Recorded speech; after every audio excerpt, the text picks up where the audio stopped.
Hello every one. നമ്മൾ power ബിയിൽ ഒരു മന്ത്ലി സെയിൽസ് ട്രെൻഡ് ഗ്രാഫോ ക്രിയേറ്റ് ചെയ്യുമ്പോൾ നമ്മൾ ഫേസ് ചെയ്യുന്നൊരു പ്രോബ്ലമാണ് ഇതിൻ്റെ എക്സാക്സിസ് ഒരിക്കലും എന്ത് ചെയ്യില്ല, മന്ത് നെയിമിൽ സോർട്ട് ചെയ്യില്ല. പക്ഷെ അതിന് പകരം നമുക്ക് എന്ത് ചെയ്യും, നമ്മളെ ഗ്രാഫ് സോർട്ട് ചെയ്തിട്ടുണ്ടായിരിക്കുക ബേസ്ഡ് ഓൺ സെയിൽസ് എമൗണ്ടിനെ ബേസ് ചെയ്തിട്ടായിരിക്കും എന്ത് ചെയ്തിട്ടുണ്ടായിരിക്കുക. നമുക്ക് കാണാം, ഇത് നോക്കിയാൽ അറിയാൻ പറ്റും. ഡാറ്റ ലാബിൽ എനേബിൾ ചെയ്ത് കഴിഞ്ഞാൽ യു ക്യാൻ സി 21.7, 17.4 മില്യൺ, അങ്ങനെ ആ ഒരു ഓർഡറിലായിരിക്കും എന്ത് ചെയ്തിട്ടുണ്ടായിരിക്കുക ആക്ച്വലി നമ്മുടെ ഗ്രാഫ് സോർട്ട് ചെയ്തിട്ടുണ്ടായിരിക്കുക. പക്ഷേ we need the sort exactly sort by month name. So what we do, നമുക്ക് എങ്ങനെയാണെന്ന് നോക്കാം. ഞാൻ എന്ത് ചെയ്തു, ഓൾറെഡി ഞാനൊരു ഡേറ്റ് ടേബിൾ ക്രിയേറ്റ് ചെയ്ത് വെച്ചിട്ടുണ്ട്. നമുക്ക് ഈ ഒരു ഡേറ്റ് ഇൻ്റലിജൻസിനെ മാനേജ് ചെയ്യാൻ വേണ്ടിയിട്ട് ഈ ഒരു ഡേറ്റിനെ ബേസ് ചെയ്തിട്ടുള്ള ഒരു ഡേറ്റ് ടേബിൾ ഓൾറെഡി ക്രിയേറ്റ് ചെയ്ത് വെച്ചിട്ടുണ്ട്. You can, if you have any doubts on creating date table, തൊട്ട് മുന്നുള്ള വീഡിയോസ് നോക്കിയാൽ നിങ്ങൾക്ക് കാണാൻ പറ്റും.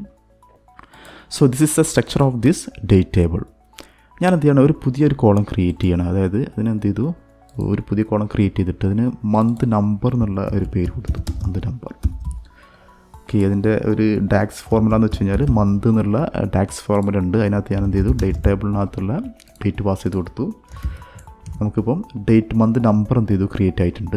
ഓക്കെ, ഇനി നമുക്ക് എന്ത് ചെയ്യാം, ഇതിൻ്റെ മെയിൻ പ്രോബ്ലം എന്താണെന്ന് വെച്ച് കഴിഞ്ഞാൽ നമ്മൾ ഈ ഒരു മന്ത് നെയിം ഈ ആൽഫബറ്റ് ഓർഡറിൽ അല്ലെങ്കിൽ ഒരു ഓർഡർ ചെയ്യാൻ റിസ്ക് ആയിരിക്കും. കാരണം ഇത് നമുക്ക് ആൽഫബറ്റിലാണ് വരുന്നത്, ഇംഗ്ലീഷ് ലെറ്റേഴ്സ് വരുന്നതുകൊണ്ട് ഇത് സോർട്ട് ചെയ്യില്ല. അതുകൊണ്ടാണ് ഇത് ഓട്ടോമാറ്റിക്കായിട്ട് എന്ത് ചെയ്യണത്, സെയിൽസിനെ ബേസ് ചെയ്തിട്ട് എന്ത് ചെയ്യണത് വരുന്നത്. സോ നമുക്ക് എന്ത് ചെയ്യാം, നമുക്ക് ഈ ഒരു മന്ത് നമ്പർ എന്നുള്ള കോളം ക്രിയേറ്റ് ചെയ്തുകൊണ്ട് നമുക്ക് ഈ മന്ത് നെയിമിനെ മന്ത് നമ്പറിൻ്റെ ഓർഡറിൽ നമുക്ക് എന്ത് ചെയ്യാൻ പറ്റും, സോർട്ട് ചെയ്യാൻ പറ്റും. കാരണം മന്ത് നമ്പറിനകത്തുള്ള വാല്യൂസ് എന്ന് വെച്ച് കഴിഞ്ഞാൽ 1, 2, 3, 4 അങ്ങനെ 12 വരെയുള്ള നമ്പറാണ് അതിനകത്ത് ഉണ്ടായിരിക്കുക. പക്ഷേ ഞാൻ എന്ത് ചെയ്തു, ജസ്റ്റ് ഈ ഒരു മന്ത് നെയിമിൽ ക്ലിക്ക് ചെയ്തു. എന്നിട്ട് പവർ ബിയിൽ നമുക്ക് സോർട്ട് ബൈ കോളം എന്നുള്ള ഒരു ഓപ്ഷൻ എന്ത് ചെയ്തിട്ടുണ്ട്, പവർ ബിയിൽ ഓൾറെഡി ബിൽറ്റ് ആയിട്ടുണ്ട്. സോ നമുക്ക് എന്ത് ചെയ്യാം, അത് ക്ലിക്ക് ചെയ്യാം.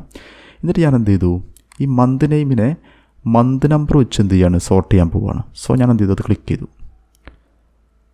അത് ക്ലിക്ക് ചെയ്ത് കഴിഞ്ഞാൽ നമുക്ക് ഫസ്റ്റ് തന്നെ ഇവിടെ റിഫ്ലക്റ്റ് ആവില്ല. സോ നിങ്ങൾ എന്ത് ചെയ്യുക, ജസ്റ്റ് ഒന്നും കൂടി ഇവിടെ പോയിട്ട് എന്ത് ചെയ്യുക, ടിക്കറ്റ് കൊടുത്തു കഴിഞ്ഞാൽ you can see beautiful report is generated.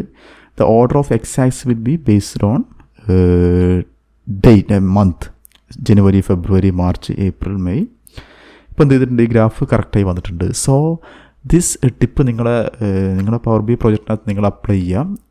നമുക്ക് മന്തുമായി ബന്ധപ്പെട്ടിട്ടോ ക്വാർട്ടറുമായി ബന്ധപ്പെട്ടിട്ടോ ഡേ നെയിമായി ബന്ധപ്പെട്ടൊക്കെ വരുമ്പോൾ you can use this trick.